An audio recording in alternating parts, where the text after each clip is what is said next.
As I mentioned earlier, after 9 days, the U.S. government is finally calling the consulate attack in Benghazi an act of terrorism.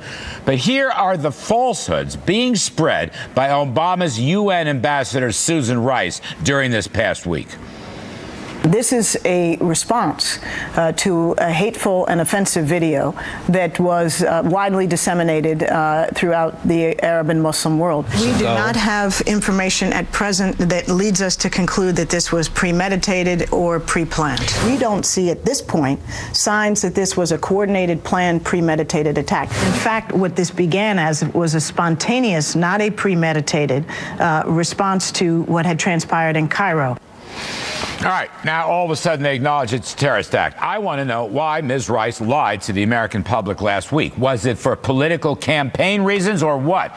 Here now is the chair of the House Homeland Security Committee, Peter King, Republican from New York, who knows more about this than anybody. Peter, as always, welcome back. Was she lying? Was she lying? I mean, people knew that our counter-terrorist experts knew that this was going on. Was the White House lying? Did they send her out for political reasons? I think they definitely sent her out for political reasons because the Obama administration wants people to believe that the war against terrorism is over, that the Obama administration basically has won the war against terrorism, and that it was just a few malcontents in the Islamic community, and that they do not want, with an election 5 weeks away, 7 weeks away, they did not want the appearance that al-Qaeda had come back and that al-Qaeda was still capable of fighting. The fact is al-Qaeda never went away. Some parts of al-Qaeda have been weakened, other parts are stronger, and they have a number of offshoots, such as Ansar al-Sharia, which was very actively involved in this. But, Larry, there was no way they could have honestly said this was not a terrorist attack. They could have said there's some confusion as to exactly who was involved in it. But when you look at that area, first of all, it was September 11th. Secondly, there was a heavy al-Qaeda presence in that area. There was a heavy Ansar al-Sharia presence in that area. There is a heavy AQIM, that's al-Qaeda in the Maghreb, presence in that area. Plus, there are a number of these Islamist militias that have tons of weapons that were left over from the Gaddafi government, rocket-propelled grenades, rockets, mortar rounds, all of that. Plus, Peter, plus, if all that wasn't bad enough, Ambassador Stevens himself had told people that he was on the al-Qaeda hit list. He was not, so you can, and look, the counterterrorist guy, Matthew Olson, he's the director of counterterrorism. Right. He pulled the plug on the administration publicly in hearings in the past week. I mean, this was a cover-up. I see this as a cover-up. Now they're coming clean. What's the penalty here? What does this mean? They can't be allowed to get away with this. First of all of us are indebted to Matt Olson for what he did. I give him tremendous credit for that. Secondly, it's really up to the American people right now because what the UN ambassador did, what Susan Rice did to us, basically is to let down our allies who think we don't know what we're talking about or we're going to intentionally lie when it comes to foreign policy. And it's also going to embolden our enemies. I mean, you can't have, in many ways, a leading spokesman for the U.S. in the world, the UN ambassador, going out and telling a story which he had to know was not true. There's no way that anyone could have said that. I think the only real response right now is for the American people to realize how much this administration has politicized foreign policy and also how much it has failed. This foreign policy, despite what the president says, has not been a great success at all. Why shouldn't she resign? Why shouldn't she resign? And by the way, Peter, you and I both know, we've worked in the government, you're still there. She gets her orders from Secretary of State Hillary Clinton. And Hillary Clinton gets her orders on something like this from President Obama. In other words, the buck stops at the very top. First of all, why shouldn't Rice be forced to resign right now? Well, either she should fall on her sword. Probably the only reason why, Larry, is because she was doing what the president wanted to do. And really, it's the president who should be, the American people should vote against him because of that. Listen, she made the rounds of all those shows with the exact same talking points. I actually was there at Meet the Press when she showed up. She was totally structured as to what she was supposed to say, what she had to say. She carried out her orders, and doing that, she did a disservice to the nation. Now, amazing thing to me, one of the organizers of this tragedy in our consulate there is this guy Sulfan Ben Kumu, if I'm pronouncing it right, which I'm probably not. But this is a guy who was let out of Gitmo in 2007 in the Bush administration's waning days, when I think they just kind of lost it. But he got out of Gitmo in 2007. And now from what I gather, and I want to get your take on this, Egypt is trying to negotiate so the so-called blind Sheikh, who was the mastermind of the 1993 World Trade Center bombing, they want him to be let out of prison. How is this possible? How can anyone even consider this after what's just happened? Well, on the first point of the Gitmo detainee, the administration knew he was there. We had testimony before my committee a year and a half ago about how active he was in eastern Libya near Benghazi. They knew he was there when they said there was no terrorist involvement. As far as the blind Sheikh, a number of us, it was 8 committee chairmen and subcommittee chairmen, based on our own sources of information, people in the government, primarily in law enforcement, who told us that this is being discussed. We sent a letter to the Secretary of State and to the Attorney General asking them whether or not there is any discussion at all of the blind Sheikh being transferred. The answers we got, Larry, they're too cute. The State Department says there is no plan at this time, and they're not aware of any recent contact from senior officials on this issue. So they're not denying it. All they have to say is that the blind Sheikh will die in an American jail. No one is saying that. The only reason I can consider it, it's part of the president's whole apology to our approach. If we're nice to them, maybe they won't attack us. You know, Peter, that gets us into so much trouble, as you have said many times, this idea of denying it. I just want to ask you one thing. Does this administration understand that there is still a war on terror going out there, and that the world, especially in the Middle East, is an extremely dangerous place, and it's extremely dangerous for America and American citizens? Do they understand that? Do they have any clue? I don't think the president allows himself to think that. No, he feels that so long as he can pick off the occasional leader, that the Islamic community, the Islamic terrorists, are going to end up coming over to our side, or at least backing down. They're not. In many ways, Al-Qaeda is more dangerous today than it was on September 12th, 2001. Bin Laden is gone. Some of the top leaders are gone. Having said that, it's mutated. There's Al-Qaeda is spread throughout the Middle East. It's here in our country. And there's any number of Al-Qaeda offshoots. That war is still going on. They are ready to strike at a moment's notice, as they demonstrated last week. All right, we'll leave it there. Homeland Committee Chairman Peter King. Thank you, Peter. Much obliged for all that. Coming up on Kudlow. The blind Sheikh, Omar Abdel Rahman. You may have forgotten the name, but his deed went down in history. He was the spiritual advisor and helped plan the terrorist attacks in 1993 on the World Trade Center. He's currently serving life in prison. However, there is a report that the Obama administration has considered releasing the blind Sheikh back to his native Egypt. The report has sparked outrage. However, it is being firmly denied by the Obama administration. Fox 5's Lisa Evers has more from the newsroom. Lisa. Well, Greg, he was the mastermind behind the first World Trade Center bombing and is serving a life sentence for terror plots. Now the federal government is denying reports that blind Sheikh Omar Abdel Rahman may be sprung from prison in order to appease Islamic extremists. But the whole controversy is not sitting well with some members of Congress. Sheikh Omar Abdel Rahman was convicted in 1995 of plotting terrorist acts throughout the city. Even though he's on lockdown in a federal prison, Congressman Peter King says his imprisonment was used to incite others on Arabic message board rants in the days leading up to last week's outbreak of violence in the Middle East. Supporters of the blind Sheikh were planning to be involved in the demonstration at the American Embassy. Many of the demonstrators had on the Santa Claus type hat that the blind Sheikh wears.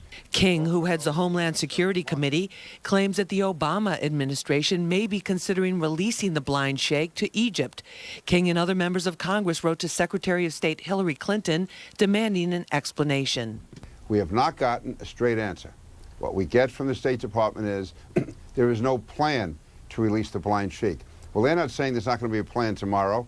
They also say there's been no recent contact with the Egyptian government. Well, what does that mean? But here's a reply we got from State Department spokesperson Victoria Nuland. Quote, "Let me say as clearly as I can, there is no plan to release the blind Sheikh. There is no plan," end quote. But that may not be enough for the Homeland Security Committee. Congressman King suggests this for putting the issue to rest. It's very easy to end this controversy. All the administration has to say, clearly and definitively, is that the blind Sheikh will die in an American prison. Now, the blind Sheikh's brother in Cairo says the release of the terror mastermind would be a good way for the United States to atone for American arrogance. Congressman King says it would unquestionably leave the United States more vulnerable to attacks. Greg? I don't think it's going to happen, and I would personally protest if it does. All right, Lisa Evers, thank you very much. So right now, on the common sense idea that if you're going to make a bold statement, you better have the goods to back it up. Extraordinary claims demand extraordinary evidence. So tonight, here's the extraordinary claim. That as a result of the rioting that has swept Egypt and the rest of the Arab world, the Obama administration is either thinking about actively negotiating or has already reached the deal to let a notorious mastermind of terror go free. The man convicted of plotting the 1993 World Trade Center bombing that killed 6 people and served as the inspiration for the 9/11 attacks. A man who was in many ways the Osama bin Laden of his times. This man, Sheikh Omar Abdul Rahman, the blind sheikh as he's called, now serving a life sentence in a North Carolina federal prison. According to an article in today's New York Post, the administration may let him go as a goodwill gesture to Egyptians. The paper cites unnamed officials and a former blind sheikh prosecutor saying he thinks, and I'm quoting now, "I believe there may already be a nod and a wink agreement in place." He offers no evidence, though, to support that belief. The story is getting wide play as well out there on the blogosphere and among congressional Republicans, including Congressman Peter King, who you'll hear from shortly. He and others writing the Attorney General Eric Holder and the Secretary of State Hillary Clinton saying this: the release of Abdel Rahman or any terrorist who plots to kill innocent Americans would be seen for what it is, a sign of weakness and a lack of resolve by the United States and its president. Both the Justice Department and the National Security Council have issued flat-out denials. Not true, they say, not depending necessarily, not relying on what they say, according to these critics. But despite having zero supporting evidence to the contrary, a flat denial isn't good enough for some. And as we mentioned, the New York Congressman Peter King. I spoke with the congressman earlier. And joining us now from Capitol Hill, Peter King. He's the chairman of the House Homeland Security Committee. Mr. Chairman, thanks very much. You've caused quite a stir by suggesting that the Obama administration is considering releasing the so-called blind sheikh, Sheikh Omar Abdul Rahman, who was responsible for the initial World Trade Center bombing back in the early 90s. They flatly denied that. What evidence do you have that they may be considering this request? Well, first of all, if they have not flatly denied it, but let me just say the basis for the letter, I sent it along with 7 other senior House chairmen, committee chairman and subcommittee chairman, because, as you know, several months ago, President Morsi, in his inaugural address, said that he wanted the blind sheikh released to Egyptian custody. Then, over the last several months, especially over the last few weeks, I know my staff has a contact with people in federal law enforcement saying that questions are being asked is if the sheikh were to be released or were to be transferred, what the procedures would be. Also, over the last several months, when I've had contact with different cabinet officials, we don't get a definite no. So the 8 of us decided to send this letter to Attorney General Holder and Secretary Clinton. And what the State Department said yesterday, they said there is no plan. Well, that's playing word games a bit. All I have to say is that the blind sheikh is going to die in an American jail. Don't say there's no plan, because that means there could be a plan tomorrow. They also said there's been no recent contact with high-level Egyptian officials on this issue. Well, does that mean that there's contact with lower-level officials, or that there was a contact until recently? And then the Justice Department put a statement out saying that he will remain in prison, but they didn't say what prison, because the Egyptians are saying we should transfer him from federal prison in the United States to an Egyptian prison. So all they have to do, they can end this tomorrow. This story could be ended tomorrow if they put out a 1-sentence statement saying that not only is he not going to be released, but he will die in an American prison.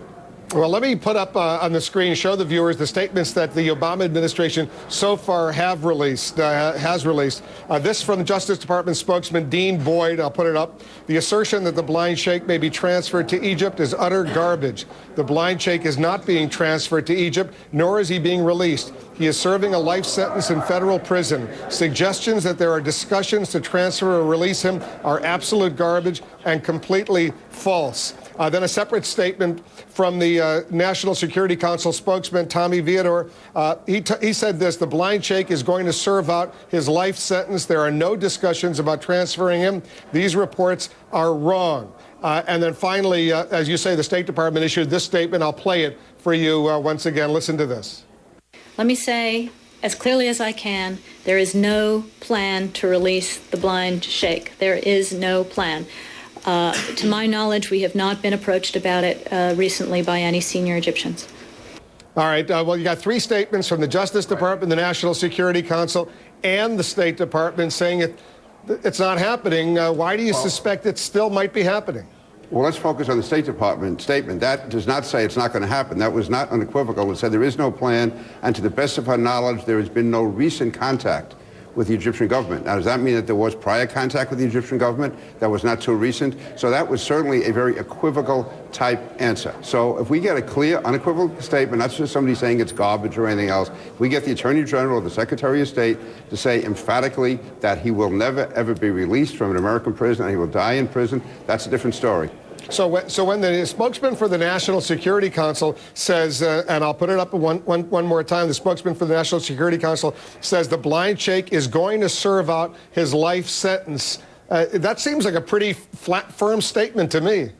Well, he didn't say he's serving it out in an American prison. The Justice Department did, but the National Security Council didn't. Remember, President Morsi is saying transfer him to Egypt and they will put him in an Egyptian prison for life. So there's a difference. He didn't say he's not going to be transferred. He said he's going to spend his life in prison. He did go on to say, Mr. Chairman, he did go on to say there are no discussions about transferring him. These reports are wrong.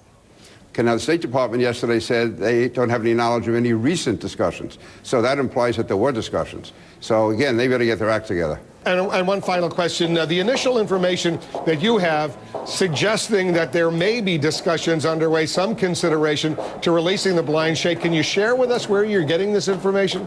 I would just say there are federal law enforcement officials who came to my committee.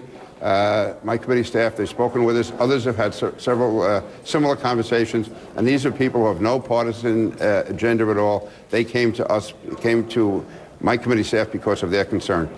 Peter King's the chairman of the House Homeland Security Committee. Mr. Chairman, thanks very much for coming in. Wolf, thank you.